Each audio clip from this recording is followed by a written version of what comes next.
Okay, so as you can see, I'm making some circles, but that's not all I'm doing today. Today I'm going to be showing you how to make like some shadows on colors and how you should use complementary colors instead of like black and grays to make your shadows. So we're going to be making these circles into spheres, hopefully. I'm not going to lie, later down the line, it doesn't come out as perfect as it could have, but that's art. So I'm going to post it anyways and try to explain how you should do it, even though I didn't do it perfectly. So I'm using gouache paint. This color is like a vermilion sort of. I don't know how to say that. Could be vermilion or vermilion. Don't correct me because I'm going to keep saying vermilion because I like how it sounds. So both are covered with the base color of that red orange mixture that I made. And then we're going to add we're going to add like a gray. We'll just add a little bit of blue, but it's going to be like a gray for the shadow. And you can see that it takes away from the saturation immediately. And then just keep mixing. You can add water, but I wouldn't recommend it unless you can't even move the paint. I would just add more paint if I was you. But gouache can dry kind of fast, but you can always pick it up with a bit of water. So I'm adding the highlights, which I'm just using white. I'm not using like any yellow.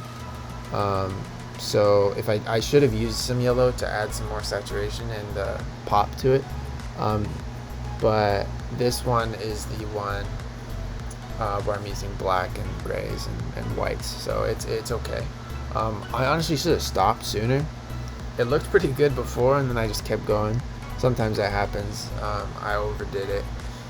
Sometimes you gotta know when to quit, but I mean, this was just kind of an experiment to show you guys how to do it. Here, this one's gonna turn out better. It's the complementary of orange, which is blue, and that's how you should make shadows. When you make a banana, or you don't make a banana, but when you paint a banana, the shadow should be purple because the complementary of yellow is purple or violet. So I think that looks better already. The highlight, I should have gone yellow like I said before. It would have really popped. But the blue mixed with the orange, it could be done more subtly, but I think it does the job. And then now in this top right corner, we did the same color as the background.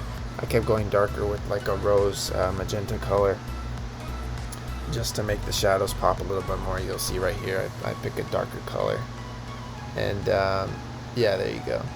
So it works all right. This isn't the complementary color. This is just adding like a color close on the color wheel, like like a secondary color right next to a primary color.